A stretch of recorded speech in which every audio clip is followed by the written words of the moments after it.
இன்றைய பைபிள் வசனம்: எல்லாவற்றுக்கும் மேலாக ஒருவருக்கொருவர் ஆழ்ந்த அன்பு காட்டுங்கள், ஏனெனில் அன்பு திரளான பாவங்களையும் போக்கும்.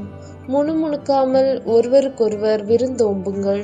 நீங்கள் கடவுளுடைய பல்வகை அருட்கொடைகளின் சிறிய பொறுப்பாளர்கள். எனவே உங்கள் ஒவ்வொருவருக்கும் தாம் பெற்றுக்கொண்ட அருட்கொடையை பயன்படுத்தி ஒருவருக்கொருவர் பணிபுரியுங்கள். ஒருவர் பேசும் கொடையை பெற்றிருந்தால் அவரது பேச்சு கடவுளுடைய வார்த்தைகளைப் போல் இருக்கட்டும். ஒருவர் பணி செய்யும் கொடையை பெற்றிருந்தால் கடவுள் அருளும் ஆற்றலை பெற்றவர் போல் பணி செய்யட்டும். இவ்வாறு இயேசு கிறிஸ்துவின் வழியாக கடவுள் அனைத்திலும் பெருமை பெறுவர். அவருக்கே மாட்சியும் வல்லமையும் என்றென்றும் உரித்தாகுக. ஆமென். 1 பேதுரு அதிகாரம் 4 வசனம் 8 முதல் 11 வரை. இன்றைய ஜெபம்: அன்புள்ள தந்தையே,